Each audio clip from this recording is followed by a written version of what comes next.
Estoy en medio del audiolibro del libro de Enoc, y es una de las cosas más locas que he escuchado en mi vida. Es raro. Dios mío, es tan raro. Durante cientos de años, el libro de Enoc se ha mantenido al margen de la historia religiosa, controvertido, inquietante y discretamente influyente.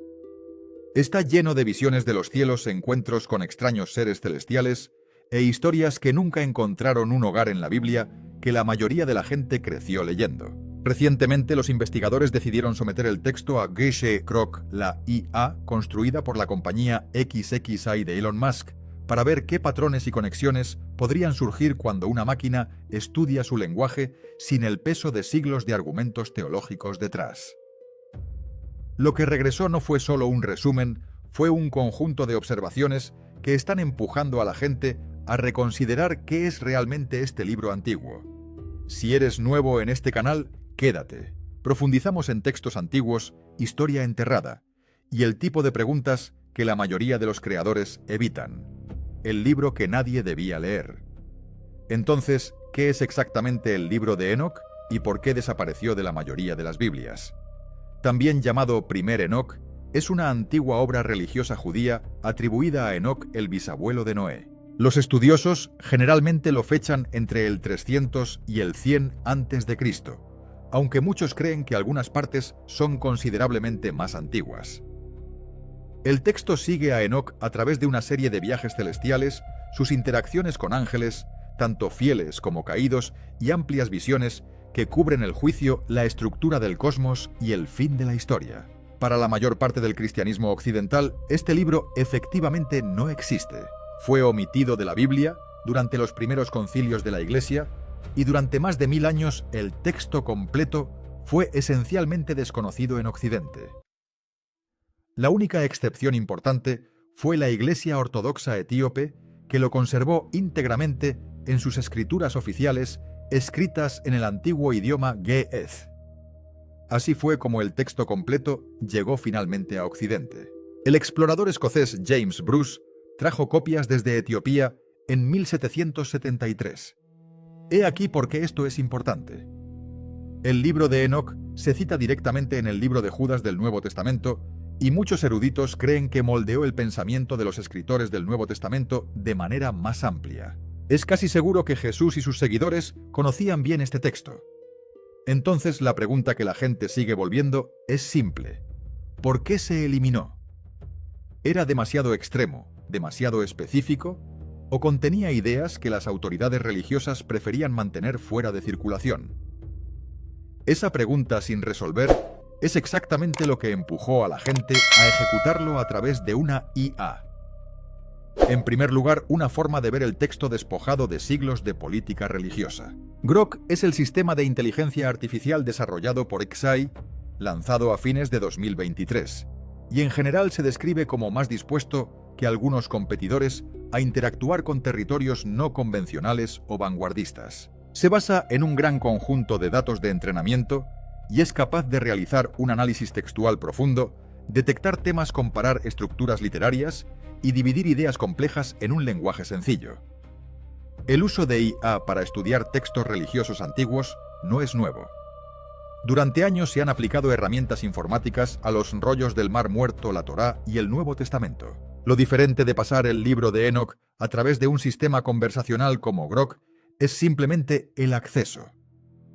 Los lectores comunes, no solo los académicos con suscripciones a revistas, ahora pueden hacer preguntas en capas y obtener respuestas reales. Puedes pedirle que ordene capítulos, trace símbolos recurrentes o explique argumentos teológicos en términos cotidianos. Lo que la gente descubrió cuando intentó esto es que Grok no se limitó a condensar el libro. Sacó a la luz patrones estructurales, agrupaciones temáticas y puntos de tensión teológica que en su mayoría habían permanecido enterrados en artículos académicos que pocas personas habían leído. También trazó vínculos entre Enoc y otras tradiciones antiguas, desde la mitología mesopotámica hasta los rollos del Mar Muerto, de una manera que pareció genuinamente esclarecedora más que superficial. Vale la pena tener claro lo que realmente está sucediendo aquí. Grok no hace afirmaciones sobrenaturales. Es hacer lo que hacen los modelos lingüísticos, encontrar patrones en el texto y expresar conexiones con claridad. Pero cuando el material original es algo tan denso y antiguo como el primer Enoc, esos patrones resultan inusualmente convincentes. Los vigilantes y los Nefilim. Una de las primeras cosas en las que Grok se centró fue la sección conocida como el Libro de los Vigilantes, que abarca los capítulos 1 al 36. Esta parte presenta a un grupo de seres celestiales, los vigilantes originalmente asignados para observar a la humanidad, quienes en cambio optaron por descender a la Tierra, tomar esposas humanas y engendrar una descendencia híbrida conocida como los Nefilim. Esta no es una subtrama menor, es la base completa de la sección inicial del libro. Grok señaló que esta narrativa se conecta directamente y expande dramáticamente un puñado de versículos crípticos en Génesis 6, donde los hijos de Dios toman esposas humanas y engendran gigantes. El texto va más allá de lo que jamás lo hizo Génesis. Nombra a los vigilantes, individualmente identifica a su líder como Samiasa y detalla el conocimiento prohibido que transmitieron a la humanidad: metalurgia cosmética, brujería y astrología. Grok también notó algo que los estudiosos han discutido durante décadas, que la historia de los vigilantes refleja fielmente las tradiciones mesopotámicas sobre los Apkallu, seres semidivinos de la mitología sumeria y babilónica, que se dice que descendieron de los cielos para enseñar a la humanidad la civilización. La superposición es tan estrecha que algunos investigadores piensan que ambas tradiciones se remontan a una fuente compartida aún más antigua. Lo que hizo que la contribución de la IA fuera útil aquí no fue un descubrimiento nuevo. Fue la capacidad de mapear estas conexiones interculturales simultáneamente, exponiendo claramente las superposiciones para los lectores que de otra manera necesitarían hacer referencias cruzadas de varios campos de estudio separados. Los Nefilim, descendientes de los vigilantes y las mujeres humanas, son descritos en Enoc como gigantes, que devoraron todo lo que la humanidad producía. Eventualmente se volvieron contra la gente y luego se volvieron unos contra otros. Cuando murieron, dice el texto, sus espíritus se convirtieron en las fuerzas del mal que aún vagan por la tierra. Efectivamente, la explicación del libro de dónde proviene la actividad demoníaca. Se trata de una afirmación teológica importante, y el análisis de Grok exploró cómo encaja con las creencias judías y cristianas dominantes. Lo que descubrió es que Enoc llena un vacío. La Biblia canónica lo deja abierto de par en par. La Biblia menciona a los Nefilim, pero nunca explica qué fue de ellos ni dónde se originaron los espíritus malignos. Enoc responde a ambas. Grok también señaló que este mismo arquetipo, seres híbridos poderosos y corruptores, aparece en culturas antiguas no relacionadas. Los titanes griegos, varios semidioses sumerios e incluso ciertas figuras caídas de la tradición egipcia. Para ser claros, nada de esto confirma que estos seres existieron. Lo que sí muestra es que la idea de que seres híbridos corrompan el mundo se acerca a un patrón narrativo universal en las civilizaciones antiguas. Un hilo antropológico realmente interesante. En conjunto, la lectura que Grok hizo del material sugirió que el libro de Enoc no era una curiosidad marginal. Fue una cosmología plenamente realizada e internamente consistente que abordó el origen del mal, la arquitectura del mundo espiritual y el destino final de la humanidad con mucho más detalle que el que jamás intentaron los libros canónicos de la Biblia. La lista de ángeles caídos y la astronomía. Eso no debería ser tan preciso. Una de las cosas más sorprendentes que Grok extrajo del texto es que Enoc no solo hace un gesto ante la narrativa de un ángel caído, sino que nombra nombres.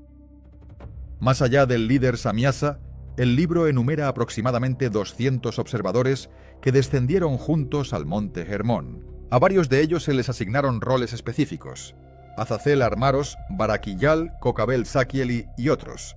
Azazel recibe especial atención. El texto le atribuye haber enseñado a la humanidad cómo forjar espadas, escudos y armaduras, esencialmente la tecnología de la guerra, y haber enseñado a las mujeres a adornarse a través del trabajo en metal y joyería, algo que el texto considera corruptor. El juicio divino cae con más fuerza sobre Azazel, quien es atado y arrojado a la oscuridad a la espera del castigo final. Grok trazó una línea directa aquí con Levítico 16, donde el chivo expiatorio envía un macho cabrío al desierto en busca de Azazel. una frase que la mayoría de los lectores de la Biblia nunca han explicado adecuadamente. Enoc proporciona el contexto que falta, y Grock hizo que ese vínculo fuera explícito y fácil de seguir. Aquí es donde el análisis de textos antiguos por IA se gana la vida. Hacer esa conexión manualmente significa trabajar con múltiples traducciones y una pila de literatura académica. Grock comprimió ese proceso en algo que un lector cotidiano podría seguir y profundizar por sí solo. Los capítulos 72 al 82 conocidos como el Libro de las Luminarias forman una de las secciones más antiguas de todo el texto. Fragmentos del mismo aparecieron entre los rollos del Mar Muerto que datan aproximadamente del año 200 a.C. Esta parte sigue los movimientos del Sol, la Luna y las estrellas con un detalle sorprendente para su época. El análisis de Grock destacó que presenta un calendario solar de 364 días, construido en 4 estaciones de 91 días cada una, distinto del calendario lunar, utilizado en la mayor parte de la práctica judía posterior, pero que coincide con el sistema de calendario encontrado en otros materiales de los rollos del Mar Muerto, incluidos textos vinculados a la comunidad esenia. Esa superposición ha llevado a algunos estudiosos a argumentar que el grupo detrás de los rollos del Mar Muerto tenía un vínculo directo con la tradición que produjo a Enoc. Grock también señaló que si bien la astronomía no es precisa, según los estándares modernos, refleja un sistema de observación genuinamente sofisticado que requería un seguimiento cuidadoso y sostenido del cielo nocturno. La descripción del Sol, saliendo y poniéndose por 6 puertas en cada horizonte, corresponde a un fenómeno real. Los puntos de salida y puesta del Sol cambian a lo largo del año, y el seguimiento de esos cambios era la columna vertebral de la creación de calendarios antiguos. Esta sección no es mitología en el sentido habitual. Es un intento de contar un relato empírico y sistemático de cómo funciona el cielo, escrito por alguien que claramente pasó años observándolo. Visiones el Hijo del Hombre y por qué se dejó de lado el libro. Los capítulos 83 al 90 contienen las llamadas visiones oníricas. Enoc describe 2. Primero, una visión aterradora de un diluvio que arrasa la tierra, y segundo, una larga narración alegórica de la historia conocida como el Apocalipsis animal, donde las principales figuras bíblicas aparecen como animales. Adán y Eva como toros blancos, los israelitas como ovejas, sus opresores como bestias depredadoras. Se lee casi como un guión gráfico de toda la historia israelita comprimido en una colección de cuernos, garras y lana. La lectura de Grock en esta sección se basó en algo que los historiadores llaman vaticinium ex eventu, una profecía escrita después de los eventos que describe. Señaló que partes del Apocalipsis animal son tan específicas sobre momentos reales de la historia israelita que parecen haber sido compuestas con el conocimiento de esos eventos ya en la mano. Esta no es una afirmación marginal, es una observación académica estándar y plantea preguntas reales sobre exactamente cuándo se escribieron las diferentes secciones del libro y por quién. Los eruditos generalmente datan el Apocalipsis animal en el período macabeo en el siglo II a.C., ya que sus imágenes codificadas parecen seguir la revuelta judía contra el gobierno seleucida lo suficientemente cerca como para que a menudo se utilice como base de datación para toda la sección. Pero la visión no se limita a la historia conocida. Avanza hacia una batalla final, la derrota del mal y un mundo rehecho en paz. Grock señaló que esta visión del fin de los tiempos comparte un ADN estructural claro con el libro del Apocalipsis. La misma secuencia básica de tribulación, juicio divino y renovación. La pregunta honesta y abierta que esto plantea, que Grock presentó sin tomar partido, es si el autor del Apocalipsis se basó directamente en la tradición anárquica. La superposición textual es lo suficientemente cercana como para que la mayoría de los estudiosos respondan que sí. Aquí es donde las cosas realmente llamaron la atención de mucha gente. Los capítulos 46 al 48 describen una figura celestial llamada el Hijo del Hombre. Un ser que existió antes de la creación se sienta junto a Dios y juzgará a los malvados y reivindicará a los justos al final de los días. Esa frase importa enormemente, porque Hijo del Hombre es el título que Jesús se aplica a sí mismo más que cualquier otro en los evangelios, aproximadamente 80 veces en Mateo, Marcos, Lucas y Juan. Especialmente en Marcos, Jesús usa la frase en contextos que se alinean estrechamente con la versión de Enoc, una figura venidera de autoridad y juicio cósmicos. La comparación de Grock señaló que los rasgos específicos dados al Hijo del Hombre en Enoc existente antes de la creación, con autoridad divina, actuando como juez ligado a la luz y la sabiduría, coinciden tan estrechamente con lo que el Nuevo Testamento afirma sobre Jesús, que los eruditos han discutido sobre la conexión durante décadas.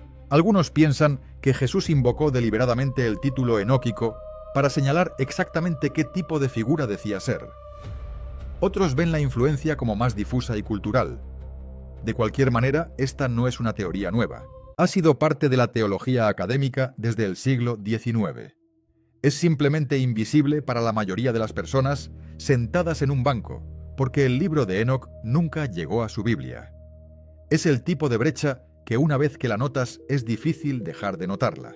Hay un problema genuino que vale la pena mencionar aquí, uno que Grock señaló cuando le preguntaron ¿qué tan sólida es realmente esta conexión?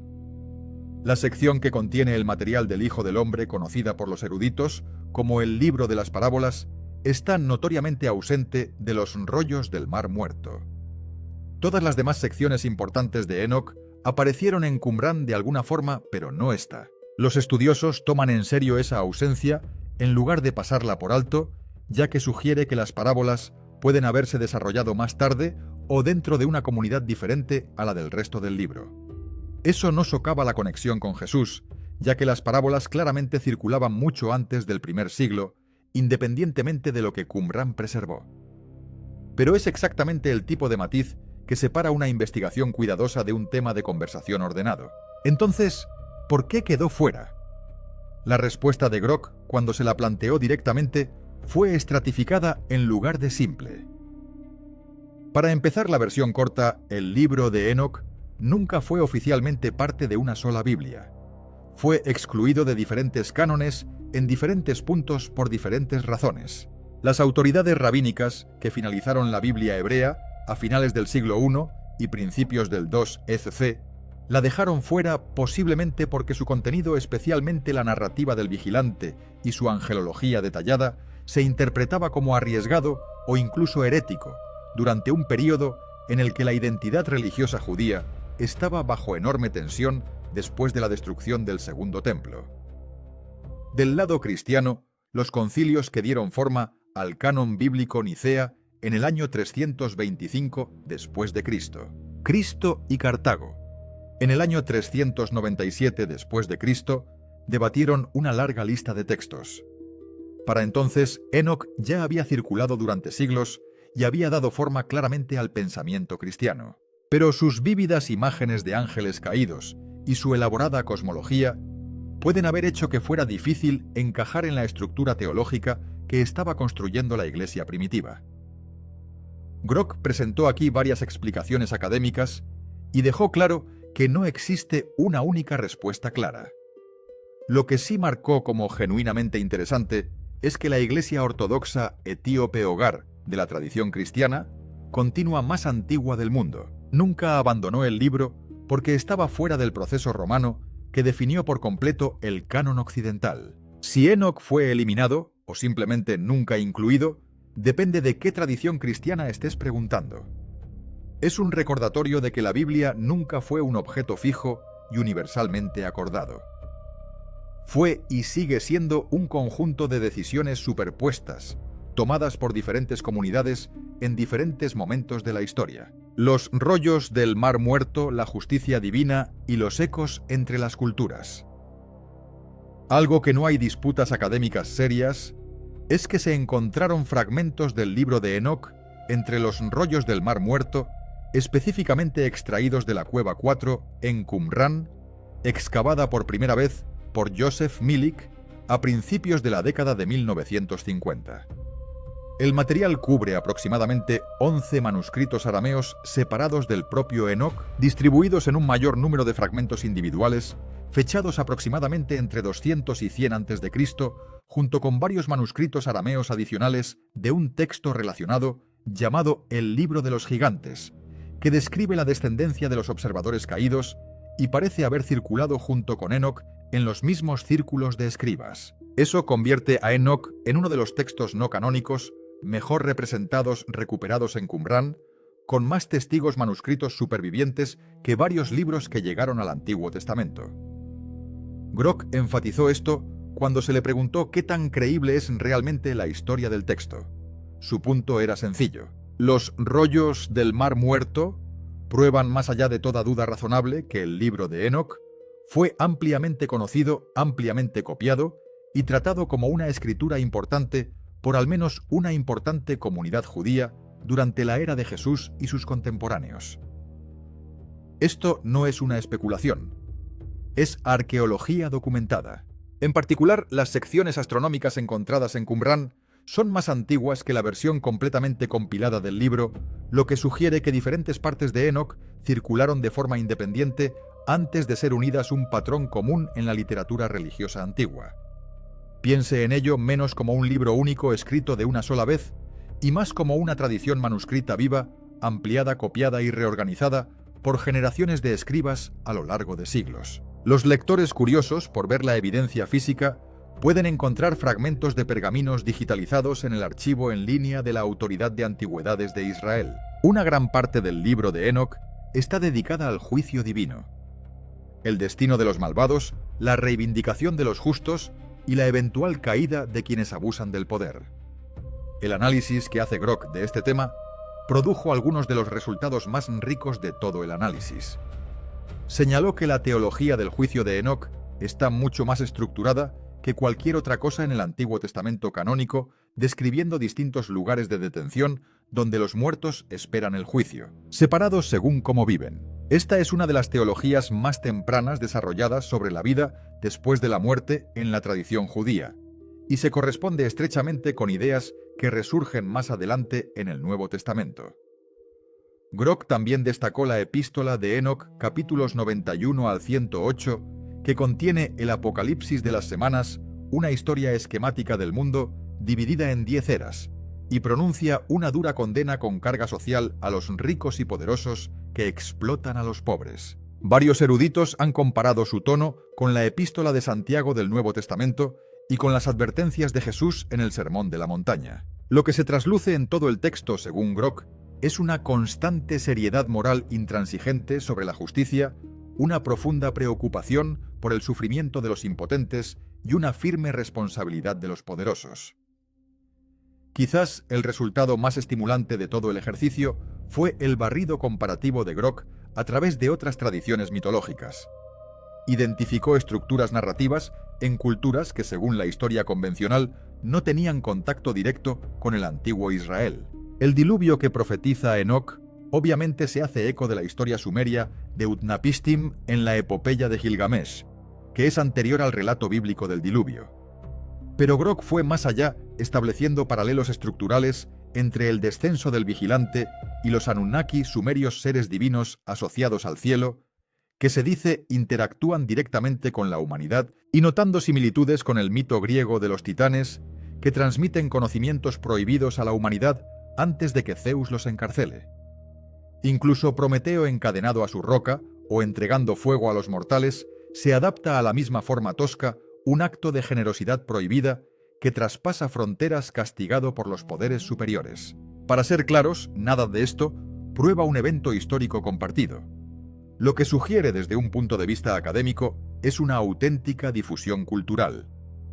Historias que se difunden a través del comercio y el contacto o culturas separadas que recurren independientemente a las mismas herramientas narrativas para explicar las mismas ansiedades universales, el origen del mal, el peligro del conocimiento prohibido y las consecuencias de cruzar fronteras.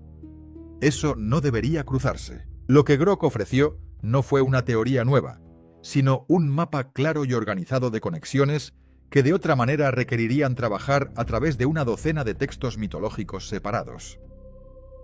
Lo que dicen los estudiosos donde Grock alcanza sus límites y el panorama general. Vale la pena ser honesto acerca de la posición actual de la opinión académica sobre Enoc, porque los investigadores toman el texto mucho más en serio de lo que a veces dan a entender los medios populares. Académicos como James Van der Comp y George Nickelsburg autores del comentario académico estándar sobre Primer Enoch, como parte de la respetada serie de comentarios críticos de Hermenea, han dedicado carreras enteras a establecer su profundidad teológica y su peso histórico. Gabriele Boccaccini, de la Universidad de Michigan, fundó el Seminario Enoch a principios de la década de 2000, un grupo de investigación internacional dedicado específicamente al judaísmo enóquico, y su influencia tanto en el cristianismo primitivo como en el judaísmo rabínico, que desde entonces ha celebrado conferencias internacionales recurrentes que reúnen a especialistas de todo el campo. Se trata de estudios académicos convencionales y revisados por pares, no de especulaciones marginales. La formulación que hace Grock de esto es que la influencia de la tradición enóquica en el cristianismo primitivo está genuinamente bien establecida en los círculos académicos. El debate en vivo no es si esa influencia existe, sino qué tan fuerte y directa fue. Se basaron los primeros cristianos en ideas enóquicas sobre el Hijo del Hombre y la angelología casi con certeza. El libro de Enoch moldeó la forma en que lo entendían los propios seguidores de Jesús. Muchos estudiosos sostienen exactamente eso: la brecha entre lo que los especialistas han sabido durante décadas y lo que el lector promedio ha encontrado es enorme. Y esa brecha es precisamente lo que hace que un análisis como este, asistido por IA, sea tan valioso para una amplia audiencia. No creó nuevas becas, hizo que las existentes fueran accesibles. Para ser justos, vale la pena dedicar tiempo a lo que este tipo de análisis no puede hacer, porque no todas las afirmaciones que circulan sobre este experimento están bien fundamentadas. Grock es un modelo de lenguaje. Identifica patrones en el texto y establece conexiones basadas en sus datos de entrenamiento. No puede verificar eventos históricos, confirmar nada sobrenatural, ni decirnos si lo que Enoch describe realmente sucedió. Algunas afirmaciones en línea sugieren que Grock demostró que el libro de Enoch es históricamente exacto o que confirmó la existencia de los Nefilim. Esto es simplemente una mala interpretación de lo que hace la herramienta. Lo que puede hacer es analizar patrones literarios y teológicos, establecer comparaciones entre textos y presentar claramente los puntos de vista académicos existentes. Lo que no puede hacer es resolver debates que historiadores, arqueólogos y teólogos han discutido durante siglos. Si los vigilantes eran seres literales, figuras simbólicas o puro mito, no es algo que ningún sistema de inteligencia artificial pueda resolver, y Grock lo dice cuando se le pregunta directamente. También está el problema de la traducción. Enoch sobrevive en fragmentos arameos y hebreos y en un texto completo en Ge'ez, el lenguaje litúrgico clásico de la Iglesia etíope, y cada traducción al inglés implica opciones interpretativas. El análisis de Grock se basó en gran medida en traducciones al inglés, la versión de 1917 de R.H. Charles y la traducción más reciente de E. Isaac, incluida en la colección de pseudoepígrafes del Antiguo Testamento. Diferentes traductores enfatizan cosas diferentes, y el resultado de la IA refleja esas elecciones. Esa no es razón para descartar lo que encontró. Es una razón para tratarlo como un punto de partida para lecturas adicionales y no como una última palabra. Hay que reconocer que cuando se le pregunta directamente sobre estos límites, Grock los reconoce sin dudar. El libro de Enoch es un texto real antiguo e históricamente significativo, mantenido vivo por la Iglesia etíope, excluido de la mayoría de las Biblias occidentales y confirmado como genuinamente antiguo por los rollos del Mar Muerto. Pasarlo por Grock no descubrió nada sobrenatural. Lo que hizo fue tomar patrones que los académicos han estudiado silenciosamente durante décadas. El título del Hijo del Hombre. La narrativa del vigilante. La lista de los ángeles caídos, la astronomía, la teología del juicio. Y hacerlos accesibles a personas que de otro modo nunca los encontrarían. Esa accesibilidad podría importar más que cualquier hallazgo aquí. Una cosa es que un estante de monografías académicas se encuentre en la biblioteca de una universidad. Otra es que las mismas ideas aparezcan en una conversación que alguien tiene por teléfono durante una pausa para tomar café. Si Jesús y sus seguidores conocían bien el libro de Enoch, ¿por qué crees que nunca llegó a formar parte de la Biblia con la que la mayoría de nosotros crecimos? Deja tus pensamientos a continuación.